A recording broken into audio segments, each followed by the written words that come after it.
Sobat SB, kegiatan memelihara ayam ini merupakan kegiatan yang sangat menyenangkan. Selain kita bisa melihat ayam-ayam yang lucu, tiap hari kita juga bisa memanen telurnya. Kegiatan ini bisa hanya sekedar hobi ataupun untuk komersial, dan bisa dilakukan ketika kita masa pensiun ataupun persiapan pensiun, bahkan kita masih aktif bekerja. Di dalam kegiatan memelihara ayam petelur ini, kita bisa memelihara untuk skala kecil, menengah, maupun besar. Tergantung daripada sampai seberapa jauh modal yang kita miliki. Hari ini Sobat SB, saya akan bicara tentang beternak ayam petelur ini, jenis-jenis ayam apa, bagaimana pembuatan kandangnya, dan berapa hasilnya. Yuk ikuti pembahasan pada video berikut ini. Halo Sobat SB, saya Haryo Timar. Selamat datang di channel Sukses Bahagia yang akan membahas seputar parenting dan living yang akan membantu Sobat SB untuk meraih sukses dan bahagia.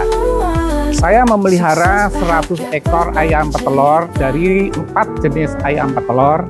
Latar belakang saya menyukai ayam itu ketika saya kecil, saya diberikan 1 ekor ayam betina oleh nenek saya yang bisa berkembang, dan itu menjadikan saya suka melihat ayam. Yang kedua, dengan berbagai macam jenis ayam petelur ini, saya bisa mempelajari karakteristik dari masing-masing jenis ayam tersebut. Dan yang ketiga, tentunya dengan saya memiliki ayam ini, keluarga dan keluarga besar bisa mengkonsumsi telur ayam yang masih fresh, yang langsung dari kandang. Nah, itu latar belakang saya memelihara ayam ini. Dan ternyata memang sangat menarik. Bisa ayam ini dikembangkan lagi untuk bisnis. Tentunya dengan skala yang besar. Nah, yang pertama itu ayam Arab. Ayamnya berwarna putih, kemudian di ekornya berwarna hitam. Sebenarnya ini bukan ayam yang berasal dari Arab. Yang benar ini dari ayam Belgia, yang juga dibawa ke Turki dan di Indonesia dibawa oleh jemaah haji dari Mekah, sehingga dinamakan dengan ayam Arab. Nah, pada umumnya orang menganggap bahwa ini adalah ayam kampung Arab. Ya. Telurnya berwarna putih, ukurannya hampir sama dengan telur ayam kampung biasa. Kalau Sobat SB ke pasar dan menemukan telur warna putih kecil yang seukuran dengan telur ayam kampung biasa, itu telur ayam Arab. Dan biasanya telur itu dipergunakan juga untuk para tukang jamu. Untuk produktivitas telurnya, setahun ayam Arab ini mampu untuk bertelur sebanyak 250 butir. Yang kedua adalah ayam Lohman. Ayam Lohman ini dikembangkan oleh breeder dari Jerman, yaitu Lohman Breeder. Ayam ini berwarna merah kecoklatan, dan telurnya pun juga berwarna coklat.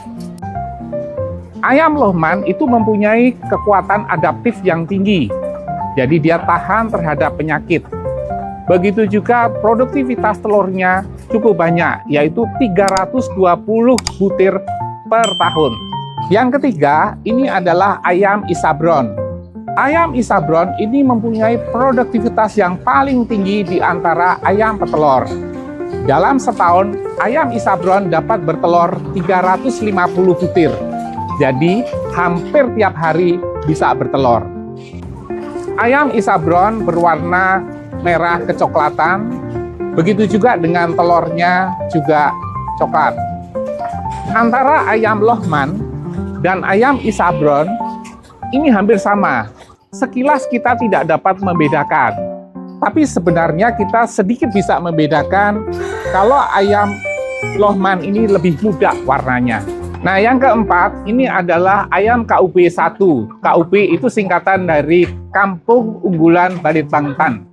Jadi ayam ini rekayasa genetika dari satu ayam kampung yang unggulan yang menghasilkan KUB 1 ini. Apa bedanya dengan ayam kampung biasa? Kalau KUB 1 ini, jumlah telur yang dihasilkan dalam 1 tahun itu lebih banyak. Dalam hal ini bisa 180 butir per tahun. Dan sifat mengeramnya juga berkurang. Kalau ayam kampung itu mempunyai naluri mengeram, tetapi kalau ayam KUB1 ini kurang mempunyai naluri mengeram. Kelebihan lainnya dari ayam KUB1 ini dibandingkan dengan ayam kampung, itu dalam hal pertumbuhan badan. Ayam KUB1 ini pertumbuhannya lebih pesat daripada ayam kampung dan lebih cepat bertelur. Di antara 4 jenis ayam petelur tadi, ada pertanyaan, manakah yang paling menguntungkan? Saran saya, kalau untuk skala yang besar, maka alangkah baiknya memelihara Isabron maupun Lohman. Karena telurnya banyak sekali dicari khususnya untuk penjual kue, warung-warung, restoran, maupun hotel. Untuk pakan, saya biasanya menggunakan pakan yang berasal dari pabrikan seperti ini. Dan untuk meningkatkan kualitas dari telur, sering saya tambah dengan kelor, dengan jagung merah, dan dengan bubuk udang merah. Nah, dengan dicampur tadi, maka kualitas telur itu akan menjadi lebih baik. Jadi kuning telur akan menjadi lebih merah. Soal kandang. Kandang itu ada 3 jenis, yaitu yang pertama kandang umbaran. Kandang umbaran itu apabila ayam-ayam kita yang ada di kandang ini kita lepas di halaman yang luas. Ini namanya kandang umbaran. Ada juga yang semi umbaran. Yang semi umbaran itu seperti ini. Jadi di dalam kandang tetapi diumbar. Yang ketiga, itu ada kandang baterai. Kandang baterai itu seperti itu, yang nanti masing-masing ayam akan menempati satu cage-nya masing-masing. Ini disebut dengan kandang baterai. Nah, berapa ukuran kandang yang ideal?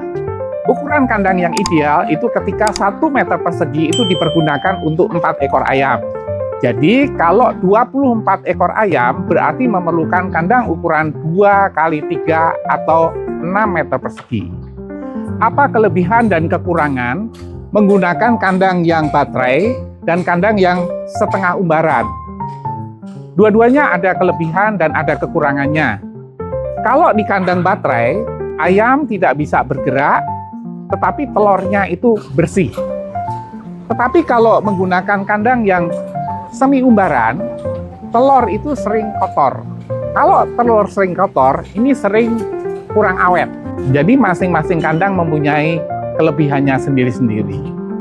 Untuk skala peternakan yang besar, maka saya sarankan atau saya rekomendasikan untuk menggunakan jenis kandang yang baterai.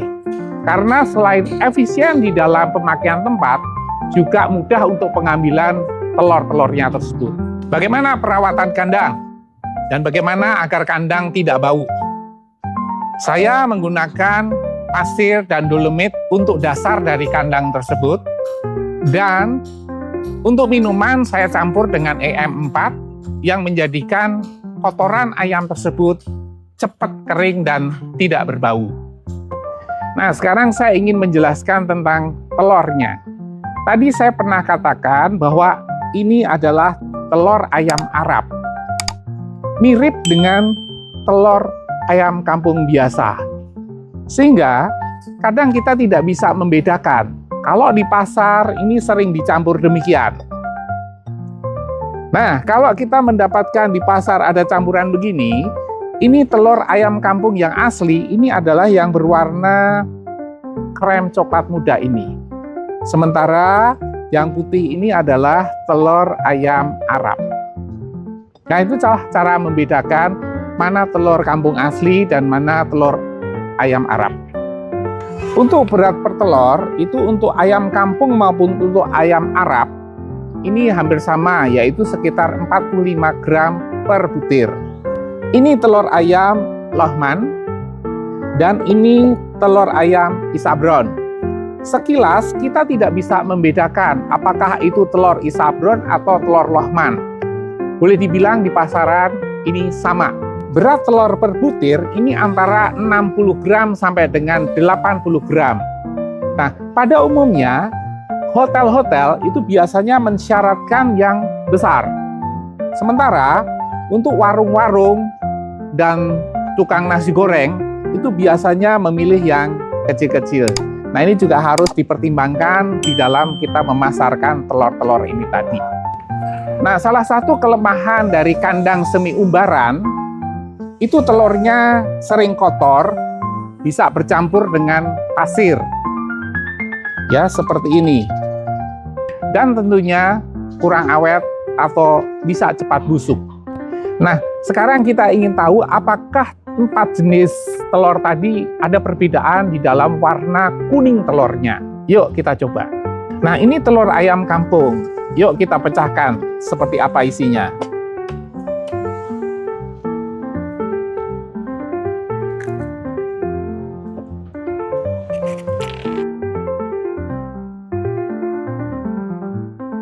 Nah, ini telur ayam Lohman. Seperti apa dalamnya?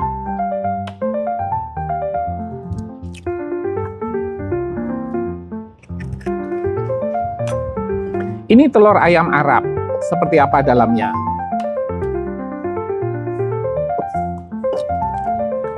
Oh, sama. Nah, ini ternyata sama, makanya sering dicampur dengan telur ayam kampung Arab. Ini telur ayam Isabron, seperti apa dalamnya?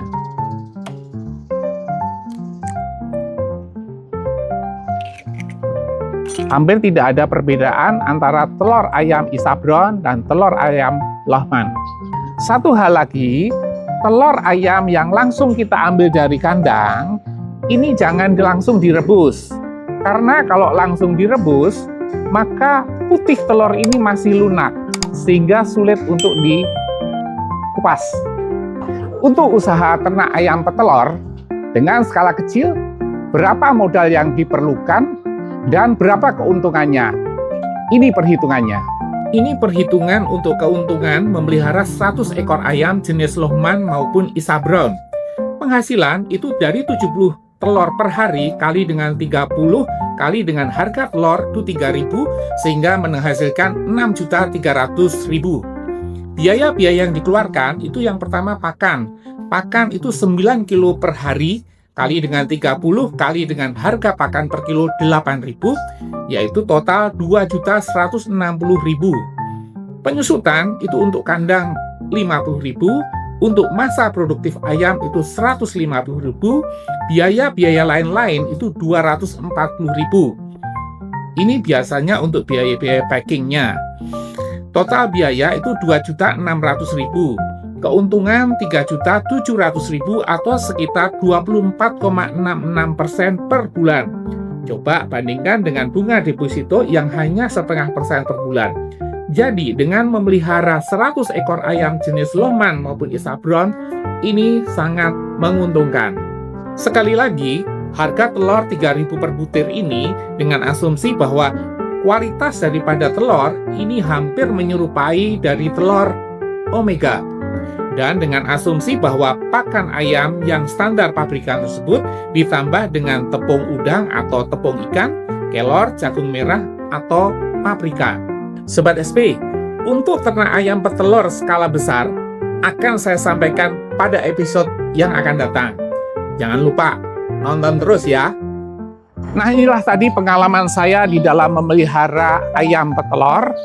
Apabila Sobat SP mempunyai pengalaman lain atau memiliki keinginan lain untuk suatu usaha tertentu, silahkan berkomentar untuk kita diskusikan lebih lanjut. Sukses bahagia, berbagi cerita.